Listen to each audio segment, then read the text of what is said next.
Good evening and welcome everybody. Thanks for taking the time out of your night to join us for this public hearing. This is a public hearing for an application received by Eagle and submitted by John Gilmore related to construction of a U-Haul storage site in Bear Creek Township, Emmet County. My name is Ryan Blazek. I'm with Eagle's Environmental Support Division. I'm just going to be your moderator for the hearing tonight. And as such, I just have a few things to go through before we get too far with tonight's activities. First off, just going to go through our agenda. This is kind of what we're going to go through tonight. We're going to start off with an introduction. That's what we're doing right now. And the big thing to keep in mind is there's kind of going to be two parts to the hearing tonight. We're going to start off with an information session. We're going to have Eagle staff describe the project, and we'll follow that up with a question and answer session. So you will have an opportunity to ask questions related to this application and project. And then the second part is the hearing part. We're going to cover the ways to submit an official comment, and then we're going to have the official hearing where everybody will have an opportunity to make a statement for the record on this application. And we're also going to cover where to find other information and who to contact in case you have some additional questions. All right, in case you haven't joined us for one of these virtual hearings, a couple things to keep in mind. All lines are going to be muted during the hearing, so you'll be able to hear us. But we can't hear you. We will have an opportunity to raise your hand, and we'll unmute you for the Q&A session and to make your statement. We'll explain how we'll do that a little bit later on.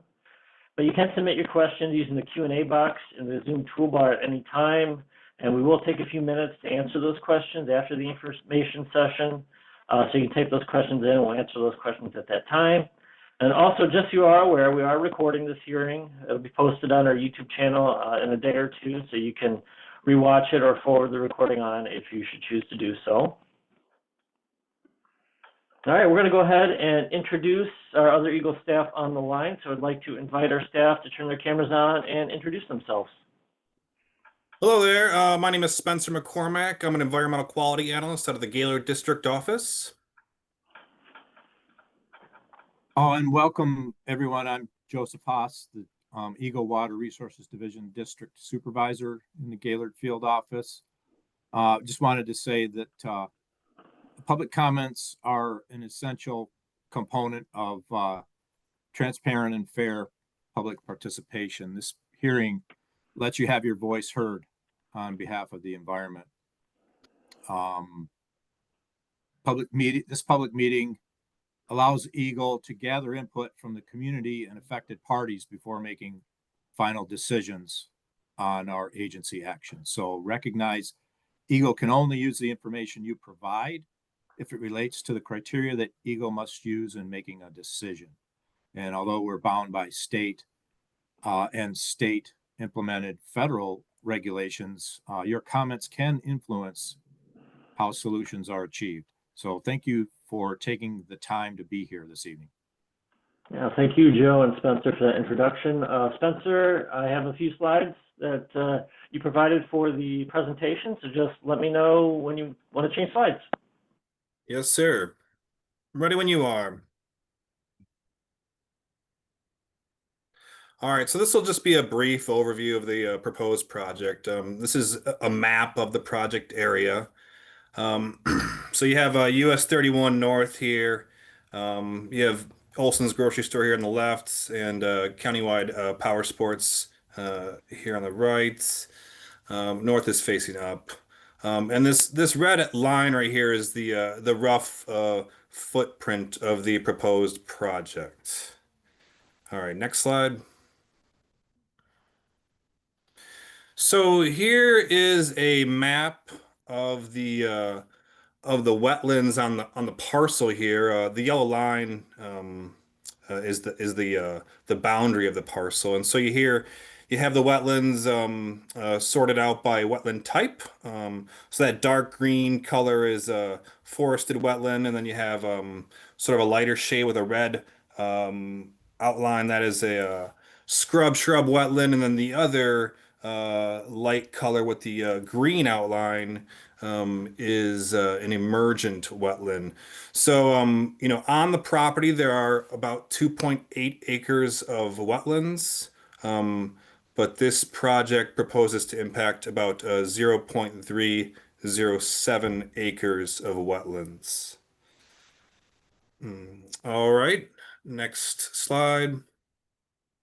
All right, and so here is a plan view or overhead view of the proposed project. You can see, can you guys see my cursor, Joe? Is that the cursor right there? No, you can't see it. All right.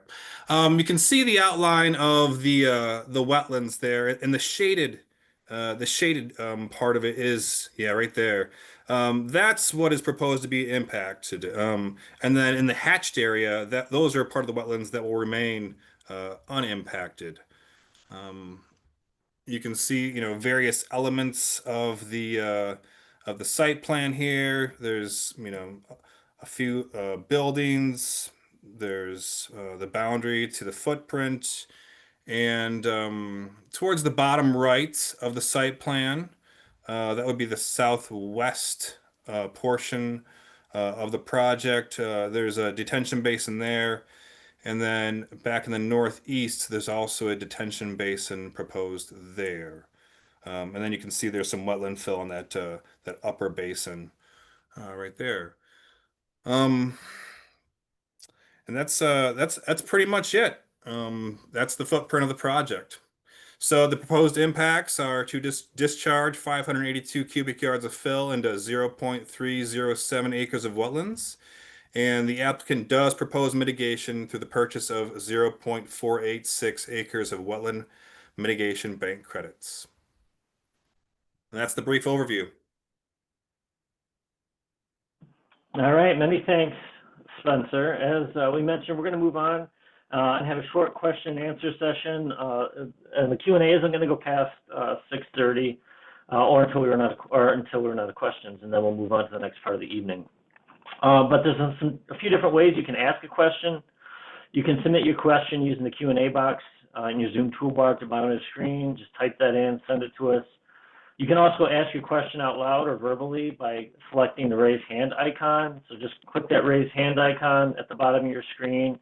Or if there's people calling in by the phone and you're not on your computer, you can select *9. So the asterisk symbol 9, and that will raise your hand in Zoom. And we'll call on you using the last 4 digits of your phone number. And so the way we'll do this, if we have a lot of questions, we'll go kind of back and forth between the raised hands and then the people who type in the Q&A box. And we'll just go ahead and go back and forth. A couple other things I want to mention is this is your time to ask questions. We're not taking statements at this moment. So if there's a statement you want to have that you have to make and that you want to make related to the project, just hold on until we get to the hearing part so you can make your official statement. If you have a question for our panelists, we can ask that question. And then also, I believe we have potentially some representatives for the applicant on the line who may be able to take part in the Q&A. Let's see, John Gilmore, are you on? Looks like you are. We're going to go ahead and unmute you, John. And also, if you could let us know, all right, if there's anybody else on the line that's representing the project that you want us to mute to potentially answer questions, I guess let us know. Are you there, John?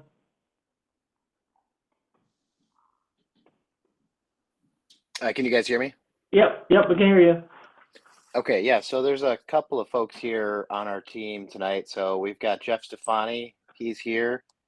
And then we also have John Ackerman as well from Kimley Horn to speak on our behalf as well. All right, I just unmuted John Ackerman.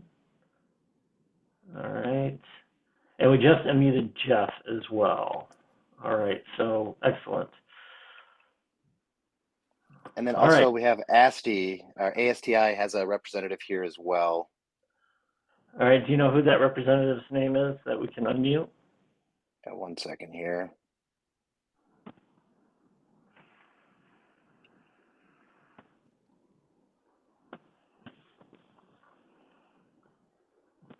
All right, and again, just as a reminder, we're taking questions 2 ways, either typing it in the Q&A box and sending it off to us, or you can raise your hand and we'll call on you so that you can ask your question. All right, and maybe while John's looking that up, we'll go ahead and get our first raised hand. And then these will be aimed at Spencer, and then Spencer, you can either answer it or you could send it to one of the other panelists if it's more appropriate. All right, so we have a raised hand here, Jeff Seifert. So Jeff, we're going to unmute you, and then you can unmute yourself, and you can ask your question of the panel. And it looks like you are unmuted on our end, Jeff. Are you there? Yes. Can you hear me now? Yep, we can hear you. Okay. My question is, did somebody from Eagle walk this property? Yes, we've had a few staff walk the property, and we had someone from our wetland identification program confirm or amend their wetland delineation. And this was done during the growing season. So we have had staff there. I think, and Joe was there, I believe. So yes, we have. Thank you. Yeah, thanks for your question, Jeff. All right, and then we have a question that was typed in. The person says, just curious, what date was Eagle's delineation done? And if it was done in the dry season, I think you just mentioned it was done in the wet season, might it be repeated in the wet season? So do you happen to have? Yeah, we call it the growing season, really, not necessarily dry or wet, but Okay. yes, during the growing season, during an appropriate time of the year. Okay. Mm-hmm. All right.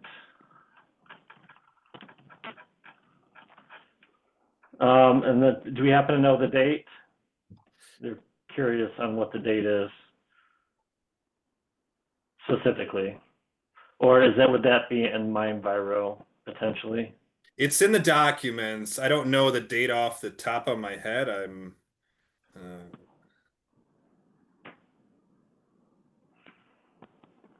right. I'm sure. Well, I'm guessing you'll be able to find it in MyEnviro, and the link to that was put in the chat, I believe.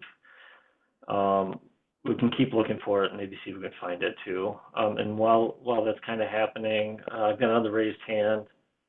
Carla Buckmaster. So Carla, we're going to unmute you, and then you can unmute yourself and ask your question. And it looks like you're unmuted on our end, Carla. And I should mention too, it looks like there are some duplicate names in here, and that sometimes happens if you share your link. So we might try to identify if there's multiple names by putting an asterisk by your name. So I should say somebody logged in as Carla Buckmaster had raised their hand, and if that's you and your hand is raised, you're unmuted.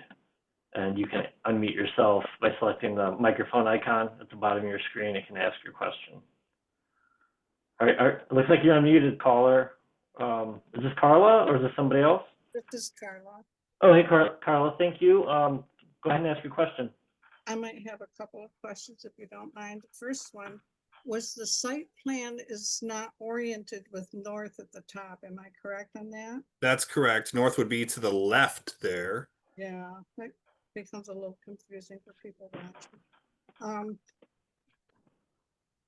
The first question I have is since the back of that property is a lot of wetlands, what will happen to that water? Because right now that water is going underground and probably ends up on the other side of the highway.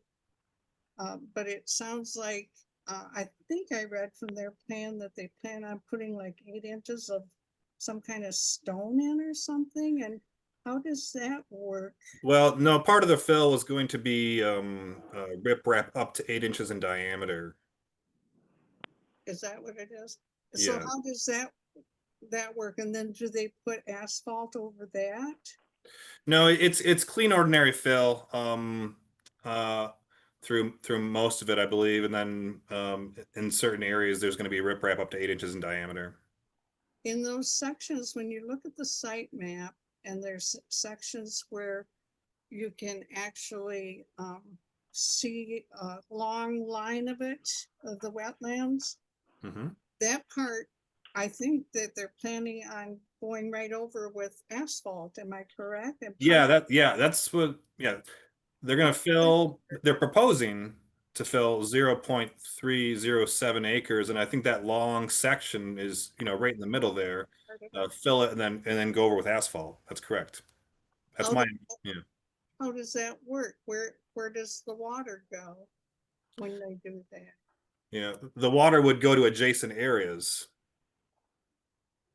But is that one of the spaces? I've seen some pictures of that property and it's open water. Is that those long places, one of the places where it almost looks like a stream? Or is that? Yeah, it is emergent wetland. I have not personally seen it, but staff have been there, so it's emergent wetlands. That means there's water at the surface. Yeah, it's like Mhm. a little stream. So we're counting on Eagle to do right. I love wetlands and really counting on you. They were this. Carla, do you have another question, or because we have another question in the question and answer box? If you have a statement, you can give it during the hearing portion. Okay, I'll wait. Thank you. Yep, thanks for your question. Thanks, Carla. Hey guys, this is John Gilmore, just jumping back in real quick. Jeremiah Roth is our representative here from ASTI, if you want to unmute him too, please. All right, well, thank you. We'll look for Jeremiah in the chat Thank you. or in the attendee list and unmute him. Oh, I found him. All right, Jeremiah is unmuted on our end as well. So another question that came in the question and answer box is this a wetland dependent project? No. All right, thank you, Spencer. And then looks like Joe put in the chat, the field work that Eagle completed was on July 27th. Just to add that, it looks like we found that date. Thanks, Joe. All right. Are there any other questions at this point? Isn't that the dry season is the question, as far as the date, July 27th? When we're doing when wetland delineations happen, it's not a distinction between wet and dry. It's growing and non-growing. So the warm part of the year, mid-spring through mid-fall is like the growing season. So that's the appropriate time to do wetland delineations. All right. Yeah, and to be clear, we can identify wetlands during the dry season. We're looking for criteria that aren't necessarily showing complete saturation, or we aren't looking for water necessarily. The hydrology of the site will dictate whether wetland conditions exist. So, and I'm looking at my calendar. I don't know why I wrote the 27th. It was Thursday, July 31st. And I believe we met Jeremiah out there on site when the wetland identification work was done. We were also out there in earlier time of the season, just walking the site, because as we all know who are in the area, the ice storm kind of buggered a lot of things up, and moving around that site, even on July 31st, was a little bit difficult. We did have a chainsaw ready in case we needed to cut anything as far as making a path or clearing away.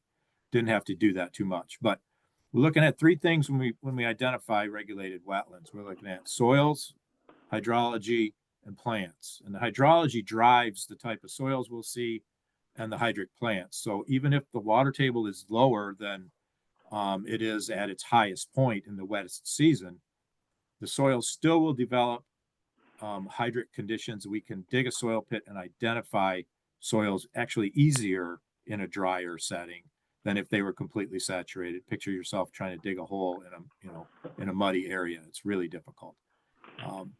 And then again, hydric plants will only grow in a hydric soil. So we were identifying using the standard Army Corps of Engineers manual. So we try and do that, as Spencer said, during the growing season, not necessarily during the wettest part of the season. All right, thank you. I've got I got another question in the Q&A box, and then we have a couple raised hands as well. So question in the Q&A box is, we have a business adjacent to the proposed site. What happens if they're allowed to fill the wetlands they're proposing and it overflows our ditches that are already at max capacity, causing damage to the businesses on the north side of them? Do they plan to assist on repairs or prevention? Joe, can you take that one? I think that's a question for you, Hall. I mean, we've reached out, right, Spencer, with requesting some more information on stormwater management. And that high concern with potentially high water table on this site. But we wouldn't necessarily be involved with, a claim of damage or something like that. I don't know if the U-Haul engineers can talk about their stormwater management plan and how they're going to avoid that scenario. All right. Any thoughts from the U-Haul representatives who are on, who'd like to speak? Yeah, so I would turn this over to John if John wants to speak to this. John?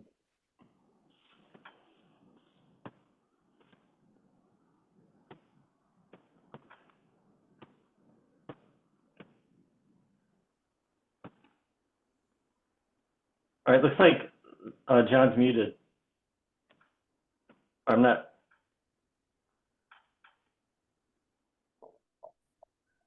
I'm not hearing anybody speak. So Yeah, no, I'm sorry. This is I'm referring to John Ackerman with Kimberly Horn, who's doing our water management on the site. Yeah, I'm not. Let me see here. Oh, there's John. Oh, he somehow got muted again. Sorry. Are you there, John Ackerman? Yeah. Oh, Okay, can you hear me now? Yep, we can hear you. There we go. Sorry about that. Yeah, so my name's John Ackerman with Kimberly Horn. We're the engineers on the project. Yes, briefly, the site flows from south to north. There's, over 30 feet of fall across the property. And as you mentioned, we're proposing two different stormwater management ponds on the site, one in the northeast corner of the property and one in the northwest corner of the property. The northwest is the substantially larger basin that's being proposed. That is going to handle a majority of the surface water runoff from the parking lot. And yes, you're absolutely correct. The groundwater is a little bit high out there. The intention for us is we're going to be lining this pond so as not to commingle any of the groundwater with our stormwater management systems. So we're not going to be draining the groundwater out through our pumped outlet. All that is going to stay within the ground itself. As you mentioned before, we're also proposing 2 swales with check dams kind of to divert the water around the property in lieu of having it flow right across into our buildings and through the parking lot. All right, thanks for the information, John. All right, I have a couple raised hands here. So Dennis Kaiser. Dennis, we are going to unmute you, and then you can unmute yourself and ask your question. Yeah, thank you. Where is the proposed wetland bank property going to be created? It's out at the Mayo Bank. Mile. Correct. All right. Thanks for your question, Dennis. That's I'll tell you what, Dennis, if you have another question, we'll get back to you. We're going to go on to the next person with a raised hand. Go ahead and raise your hand again, Dennis, if you have more to add or if you wanted to ask another question. Matt Booza is next. Matt, you are unmuted. On our end, you can unmute yourself and ask your question. Are you there, Matt? Can you hear me? Yep, we can hear you now. Okay, thank you. I just had a quick question because it said here that 0.3 acres of the site was actually impacted from the November 24th Kimberly Horn wetland delineation, but you guys had calculated 2.8 acres. So I'm just wondering why it's 0.3 acres compared to 2.8. How did you? There are 2.8 acres of wetlands on the parcel. The project proposes to impact 0.307 acres. Gotcha. Thank you. Yep, thanks for your question. All right, looks like I have some questions in the Q&A box. I'll go back to those. And just as a reminder, if you have a question, you can click the raise hand icon at the bottom of your screen. If we have anybody calling in, you can select *9 on your phone, and that will raise your hand in Zoom, and we'll call on you using the last 4 digits of your phone number if you're calling in. All right, here's another question. How will the wildlife be affected if U-Haul built over the wetlands? Well, that habitat would be, would be impacted in a way that the wildlife could not use it. So it would be inaccessible.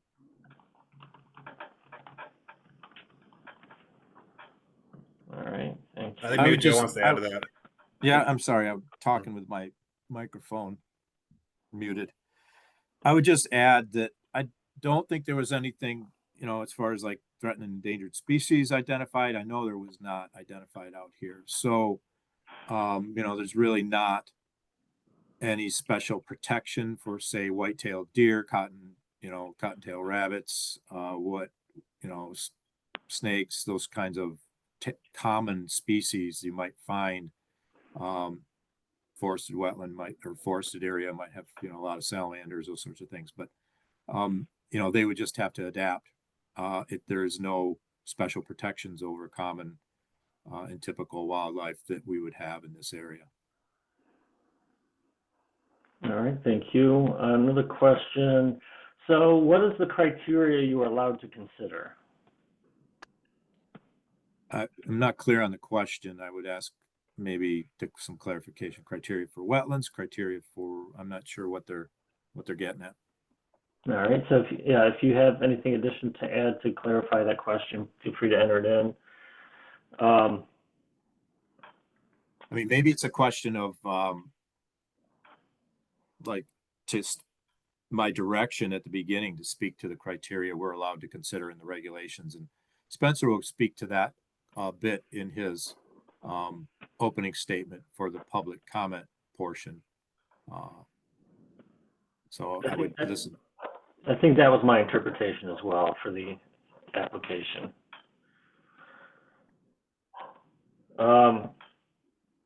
Has the applicant demonstrated a need within the community to warrant disturbing the wetlands? I can't say we've necessarily determined that at this point. All right. And then another question, what is a wetland dependent project? Well, that would be a project that has to happen in wetlands, like cranberry farming. All right.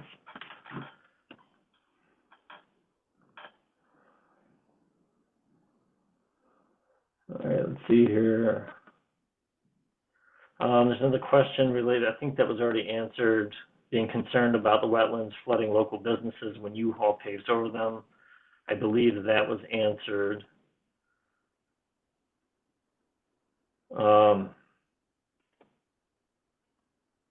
How do you feel, another related question, how do you fill in wetlands and pave over it, not accelerate the amount of water flooding on the neighboring properties?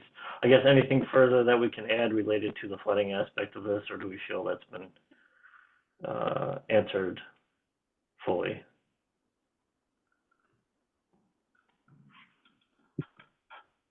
And I can speak a little bit maybe to the question, that, not to beat a dead horse or anything, but the criteria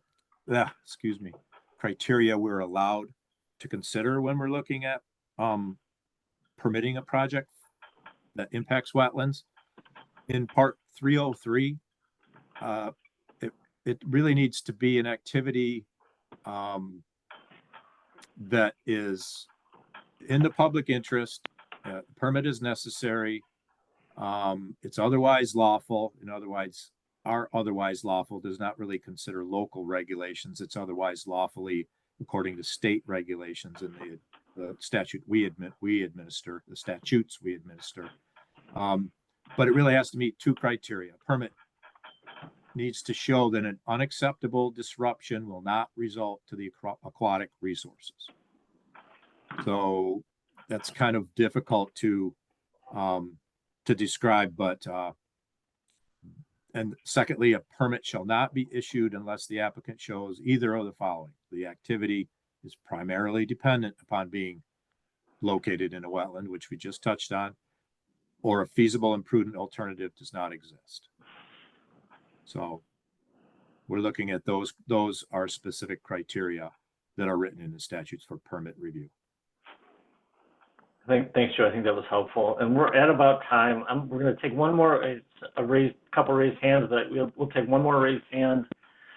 Jeff Seifert, go ahead and ask your question, and then we're going to have to move on with the hearing part of tonight. Could you put the screen back on that had the graph of the wetlands and the shaded areas? I think it was the first one that you had on up there. Could you put that back up? I will. This one? Yeah, that one there. Okay, I'm looking at that. This part of this property probably hasn't been used or built on in hundreds of years, if ever. But it seems there's a natural flow from the right side of the screen to the left side towards the highway. And it shows up in those shaded areas like they were at one time maybe a creek bed or streams that would funnel the water across that land down to Round Lake, which is on the other side of Hiawatha, which is not on your picture there, but that's where the water would ultimately drain to. The thing that concerns me is that soil there is probably very, very used to having water flowing through it. And I'm not understanding if you just fill it in, if that's going to take care of the problem of where that water has to go. It's going to seek its own source. So do you have a specific question? Just where the water is going to go, Jeff, or what's Yeah. If you fill that in, where's the water going to be routed to? Okay. Do you want me to try and answer that, John, with Kimley Horn? Yeah, go ahead. Sure. So, like I mentioned before, the water, it's not a stream. Want to emphasize that, but the water right now is flowing, kind of sheet flowing from south to north across the property. As it gets up, we're only impacting less than 10% of that wetland area. The remaining substantial portion of wetland E is staying intact. A lot of it flows into there. Any water that does not flow, surface flow into that area is captured in swales that you can see that go around the perimeter and bring that water out to where it's currently flowing out to the ditch system along US 31. Any of the proposed water that's going to hit on our storm or hit the buildings, land in our buildings, land in the parking lots is all going to be captured in a pipe system, outletted into our 2 detention basins and stored and released at a rate that is less than what the surface water is flowing off the property right now. All of that is designed and coordinated with county and state design regulations. We have to go through that permitting process with them. Hopefully that answers it. Okay. Yeah. Thanks for providing the information, John. We're going to have to move on. There are a few more questions in here, but we have to move on with the hearing part tonight to make sure we have enough time for everybody to make their statements tonight. So if you still have a question that wasn't answered, we're going to be providing Spencer's contact information at the end of the hearing tonight, so you'll be able to reach out to Spencer and ask your question. But thank you for our panelists for all being on tonight to answer these questions, and for everyone in the audience who had a question and asked it. So with that, we're going to move on to the hearing part tonight. In case, everyone will have an opportunity to make a statement, but in case you didn't want to make one tonight verbally, there are some other ways that you can make a statement tonight, or make a statement. You can do it through my Enviro system, through submission HQF 0VDY1FZ1N, and we're going to put the link in the chat to you, to my Enviro, so you can type a comment in through that my Enviro system. Or by mail to Eagle Water Resources Division, the Gaylor District Office, P.O. Box 30458, Lansing, Michigan, 48909-7958. And the comment period will be open for 10 days, and so it'll be open until March 12th, 2026.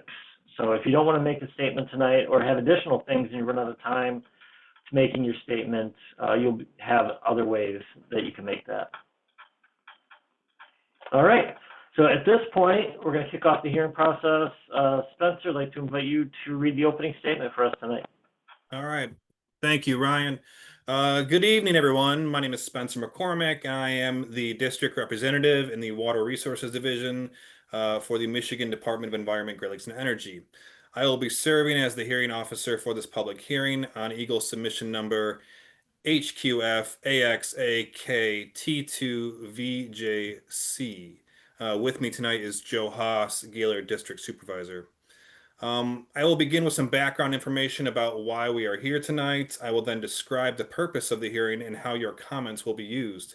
Following that, I will outline the procedures under which we will take your comments and then describe what will happen after tonight's hearing. It will then be time to provide comments, and we will spend the majority of tonight listening to those comments. At the end of the hearing, I will read the closing statement. The Water Resources Division is responsible for administering a variety of programs to protect inland lakes and streams, wetlands, floodplains, sand dunes, and the Great Lakes. These programs regulate certain activities such as dredging or filling a lake, stream, or wetland, constructing a dam or marina, placing shore protection or constructing docks, or building in a designated critical sand dune area, wetland, or floodplain. The law governing those responsibilities is the Natural Resources and Environmental Protection Act of 1994, Public Act 451 as amended. We are here tonight because John Gilmore of U-Haul of Northern Michigan has proposed to discharge 582 cubic yards of fill material in wetlands for the construction of a U-Haul storage facility. The applicant also proposes to mitigate through the purchase of wetland mitigation bank credits.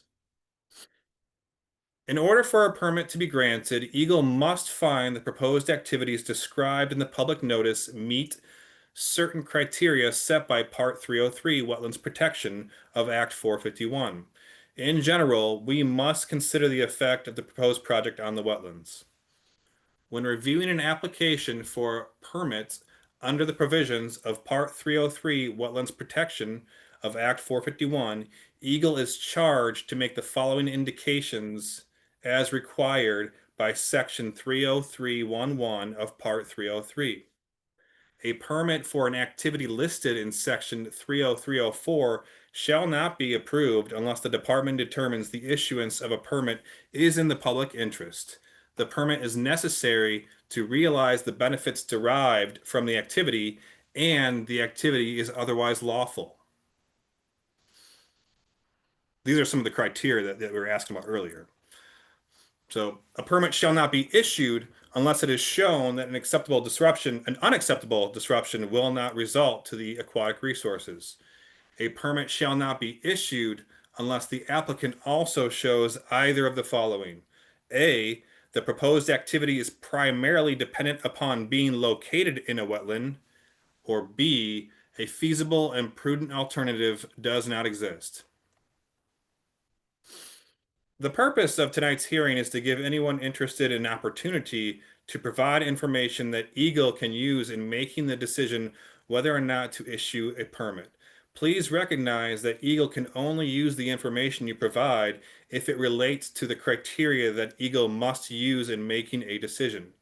Some of you may simply want to express your support or opposition for the project. We will be happy to make note of your position, but please understand that Eagle is, by law, not allowed to base our decision on whether or not there is widespread support or opposition to the project. In just a moment, I will outline the procedures we will use for taking your comments. But before I do so, I need to mention the notice of this hearing was published in the Petoskey News Review on February 17th, 2026. As we discussed at the beginning of the informational session, if you have a comment to provide, raise your hand in the Zoom toolbar. To ensure the hearing is conducted in a fair manner, we will follow these steps. First, Eagle staff will provide a brief overview of the project. Second, we will then call on those who have indicated in their registration they would like to speak. After that, we will call on those who raise their hand in the Zoom toolbar that would like to make a comment if they haven't already been called upon. As a reminder, if you are participating in this hearing via telephone only, follow the directions of the moderator on how to make a comment. You may also submit your comments to Eagle via MyEnviro portal, email, or US mail. When all the comments have been completed, we will ask if anyone else would like to make a statement. When your name is called, your microphone will be unmuted. As you begin your comments, please state your name and any group or association you may represent. Each person will be given approximately 4 minutes to make their comments. We will indicate when you have a minute left. Please begin wrapping up your comments and end within the allotted time. If need be, we will indicate your time has ended, when your time has ended. We ask that we are all courteous and respectful to one another tonight. Please also recognize that Eagle staff are here tonight to provide a fair opportunity for you to express your comments on the proposed project and listen to those comments. So how the information will be used. The hearing is being recorded and your comments will be a part of the information Eagle will consider in making its decision on whether or not to issue a permit on the proposed project. The public comment period for this public hearing is open for 10 days from the date of this hearing, ending on February 12th, 2026. Additional information and comments submitted in writing during the 10-day public comment period will also be considered in Eagle's decision. Following the close of the public comment period, Eagle will make a decision to either issue a permit for the project as proposed or with modifications, or send a letter of denial. You may find out what the decision is by checking the Eagle MyEnviro portal website and searching for the application number HQF AXAK T2VJC. Thank you for your attention. We will begin calling the names of those who have indicated they would like to make a statement. All right, thanks for reading that, Spencer. Just to reiterate a couple things, everybody will have 4 minutes to make their statement. Everybody will have an opportunity to make a statement tonight. You will have, you'll see a countdown timer in the upper right-hand corner of your screen that counts down from 4 minutes, so you know how much time that you have left to make your statement. And if there's somebody else when you're called upon who's on the line, because it's one statement per person, if someone else is on the line, when it's your turn, just let me know. And if they want to make their statement, they can. We'll give them that opportunity at that time. We'll also give you a warning when you have 1 minute left. You'll hear this sound. And so that's how you know you'll have a minute left remaining with your time. I have a list during registration of people who indicated they want to make a comment of 5 people. And we're going to start with that list of people who indicated during registration. And then we'll go on to anybody else who would like to make a comment who wasn't called upon. And you'll indicate that you would like to make a comment by raising your hand. And so we're going to go ahead and start off. We're going to start off Karen Dodge first. And it looks like we have 2 Karen Dodges, people logged in as Karen Dodge. We will unmute both of you.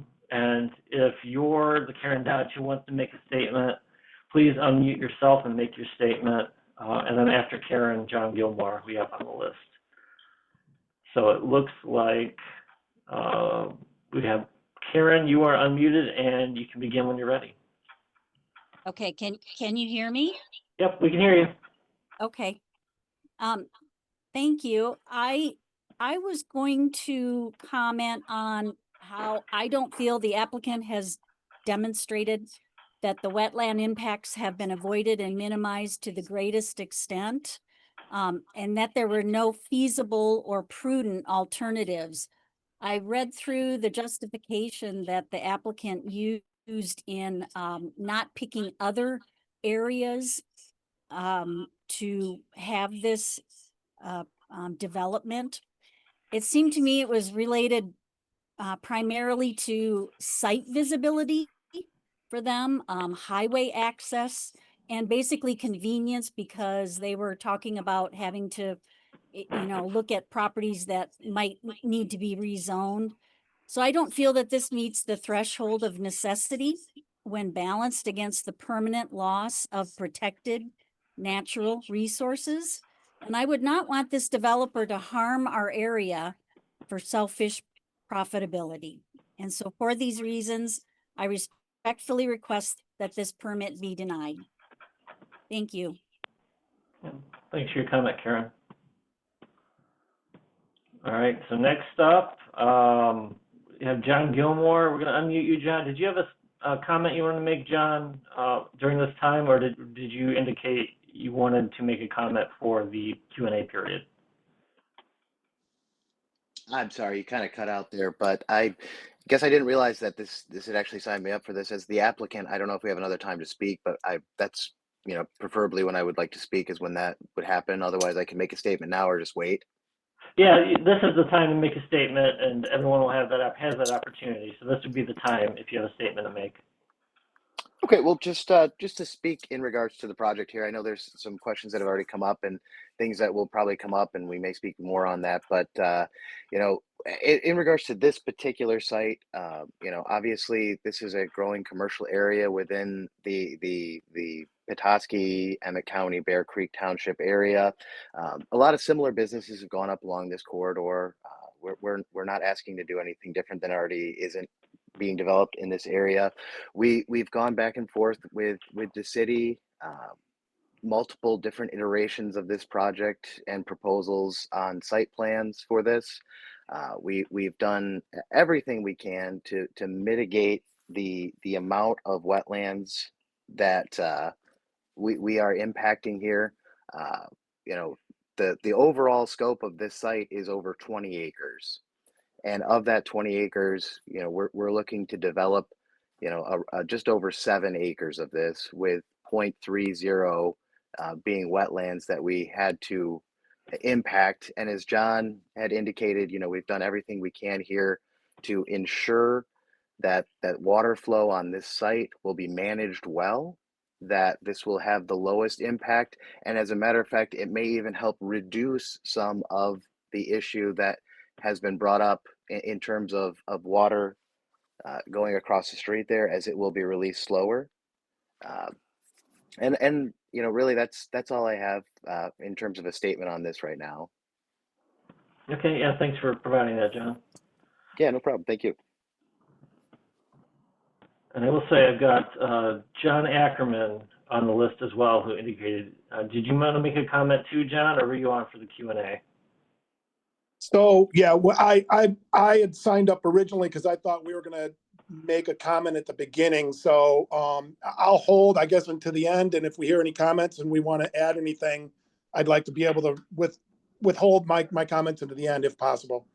Well, this is kind of the opportunity right now. We have to go in order. So if you have a comment to make, it'd be great to make it now.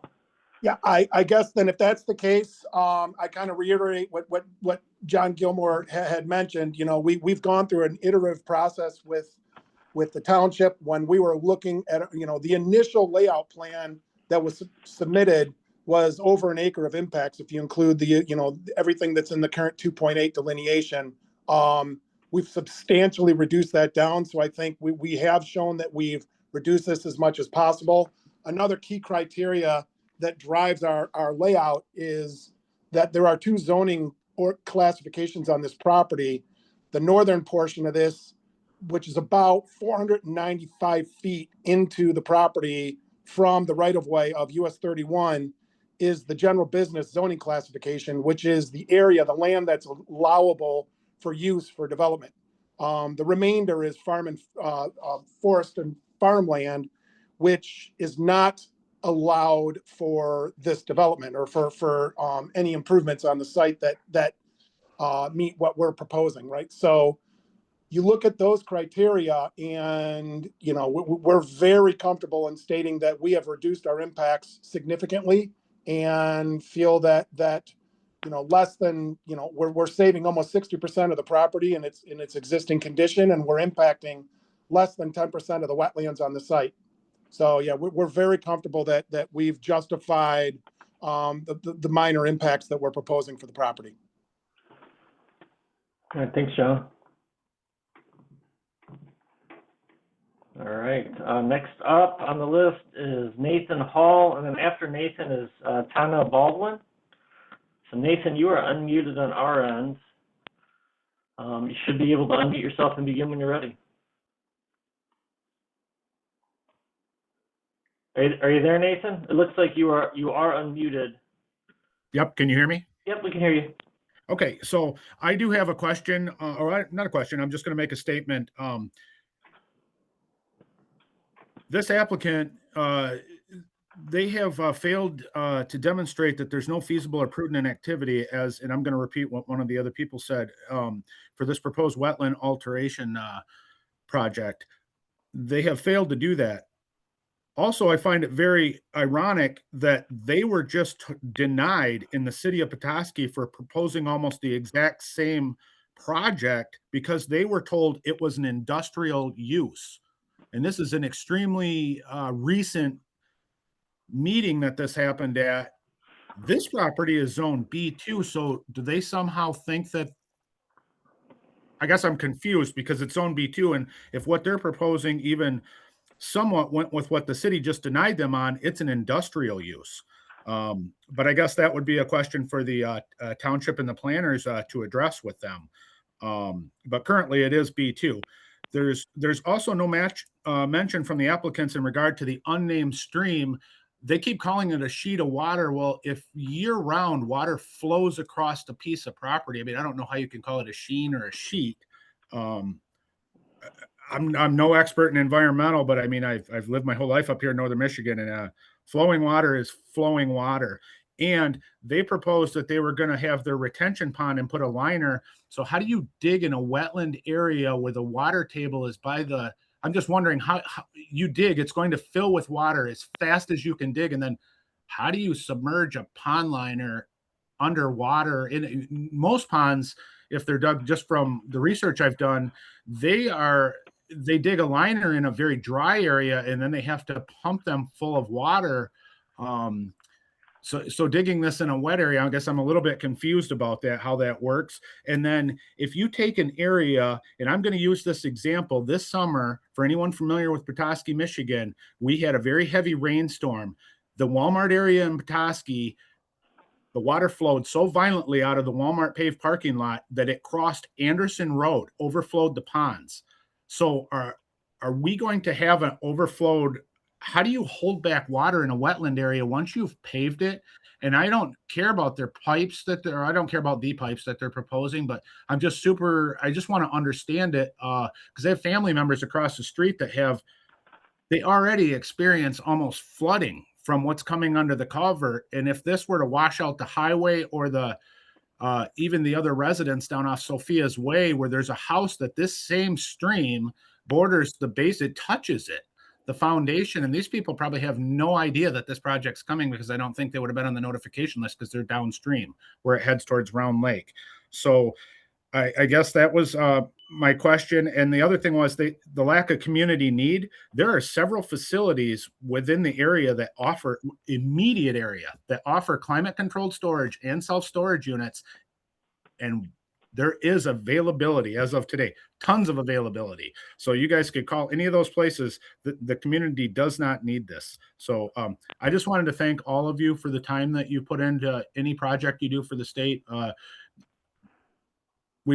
family greatly appreciates everything that Eagle has done. And thank you for putting this meeting together. Have a good night. Yeah, thanks for your comment, Nathan. All right, next up is Tana Baldwin. Hi, I guess my comment has to do with this I can't remember what it was called, but this is not part of our watershed. This is a significant area of watershed. This is a high level watershed where the water is cleaned before it gets down to the lower swamp area near Round Lake. When that water doesn't get cleaned properly, you get contaminants in the foraging food supply that our ancestors have used forever. And this is a significant cultural area. And foraging in that area is culturally significant. And when that food becomes contaminated because you have disrupted the higher level watershed, you lose a part of you lose a part of culture. And you can't just trade that for someplace else. I do not believe that water will be cleaned. We already have a problem in this area, clearly, and we can't go back and fix the things that were done in the past, but we can prevent from creating more of a problem now. Thank you. Thank you for your comment. All right. We have gotten through everybody on the list who indicated they want to make a comment. So if you have not made a comment yet and would like to, please raise your hand in Zoom. Just click the raise hand icon at the bottom of your screen. If you're on the phone, you can select *9 and that will raise your hand in Zoom and we will call on you using the last 4 digits of your phone number. All right, so I've got a couple raised hands right now. Matt Buza, we're going to unmute you and then you can make your statement. Are you there, Matt? Yep, I'm here. Okay, can begin when you're ready. Yep, I just wanted to make the comment that this project was recommended to deny by Bear Creek Township. So Bear Creek Township advised to Emmet County to deny this project. All right, thanks for your comment, Matt.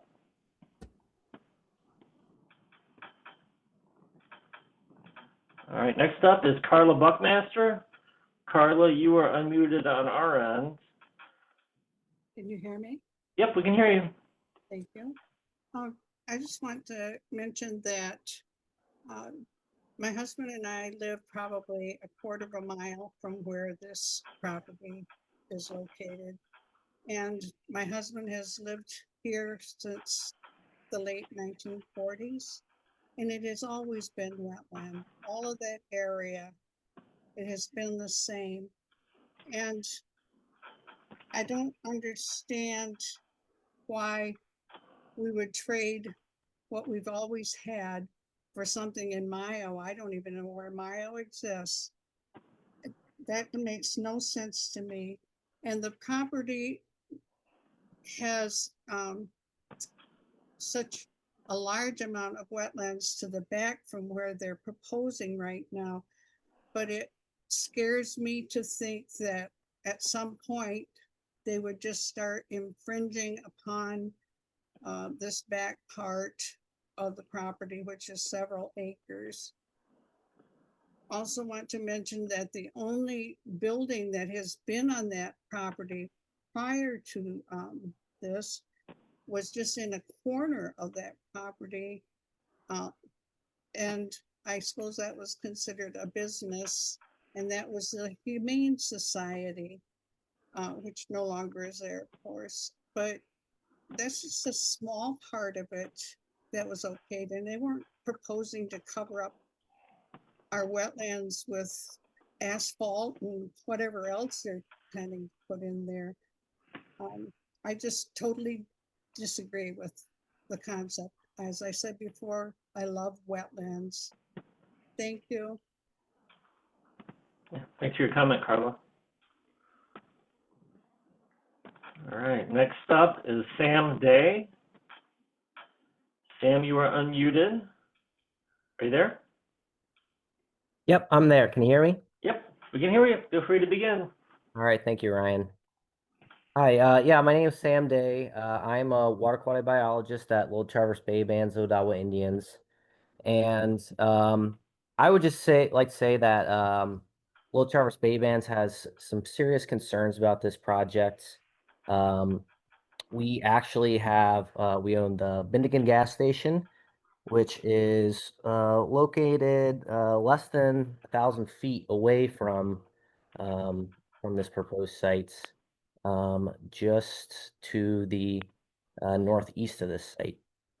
And at that gas station, actually behind the gas station, we have a stream as well as some wetlands that are there on our site. And we regularly assess these wetlands using a variety of methods, one of which is the Michigan Rapid Assessment Method, which is a functional assessment of wetlands developed by the state. And so one of the things that we believe is that this project would have direct quantifiable impacts to our wetlands. You know, there are several instances where you know, certain metrics such as the intensity of the surrounding land use, as well as hydrology impacts to our wetland as well. You know, I believe it was said, you know, that there would be lining of the stormwater basins that we put in here. So, you know, not only is paving over these wetlands going to be limiting groundwater infiltration, there's also going to be limited groundwater infiltration with the stormwater on site. So all that water is going to be, in theory, if it all works well, right, is staying on site.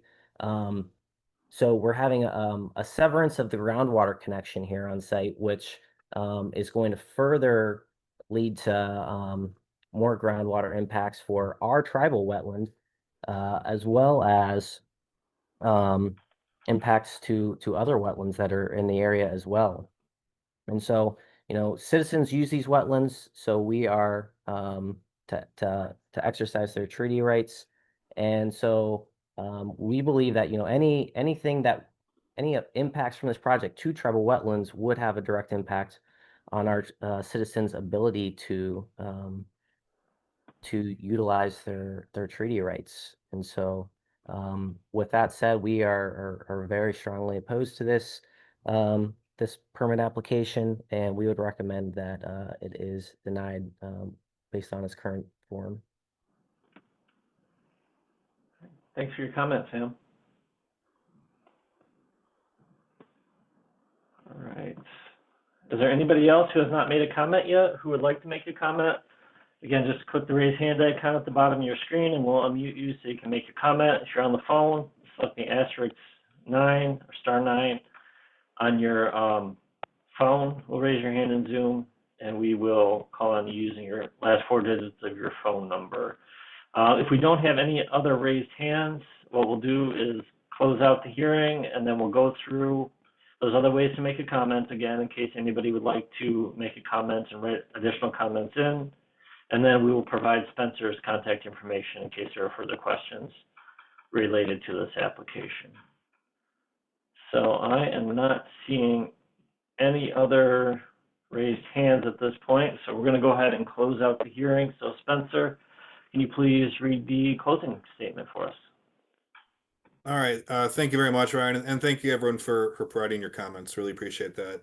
So thank you for your comments and cooperation. We appreciate your interest in the proposed project and that you took time to be here tonight. As indicated at the beginning of the hearing, you may submit additional written comments until February 12th, 2026.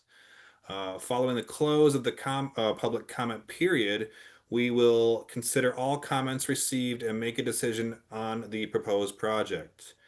Just to remind those that may still want to submit a comment, comments can be submitted via My Enviro portal, email, or U.S. mail.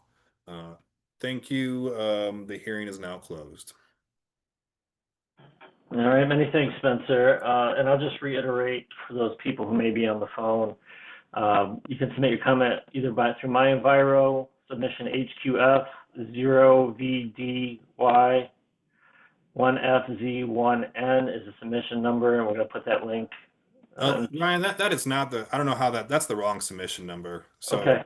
Do you want here, can you put it in the comments maybe, or the correct one? one? Do we have it in there?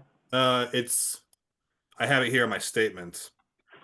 Okay, what is it, Spencer? HQF AXAK T2 VJC.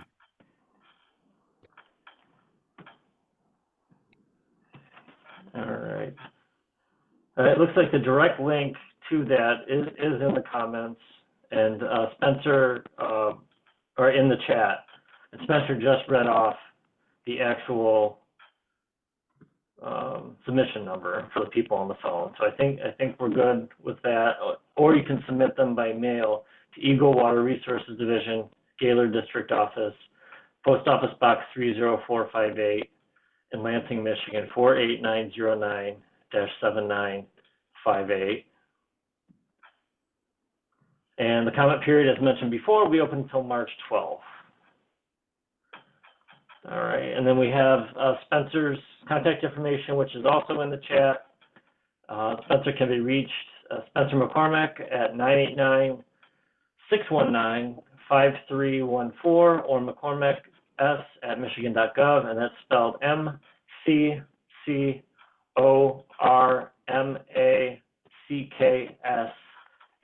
@michigan.gov. All right, and with that, any closing comments for us tonight, Joe? Yeah, I would just thank everyone for taking the time to be actively involved in this hearing. Public involvement is a priority for Eagle. And as we heard from a lot of the comments, you know about your neighborhood, your community, local conditions.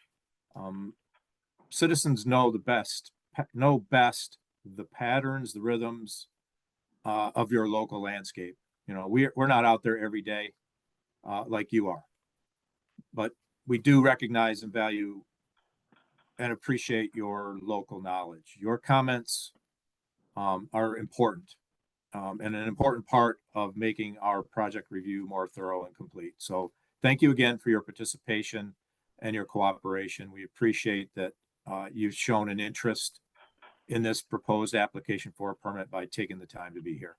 So thank you. Yeah, thank you, Joe and Spencer, and all of you for being part of this hearing tonight. Last thing I'll leave you with is just a reminder that the hearing was recorded, or is being recorded, and will be posted on Eagle's YouTube channel in the next day or two, so you can find it there. Hope you all have a great rest of your evening, and thanks again.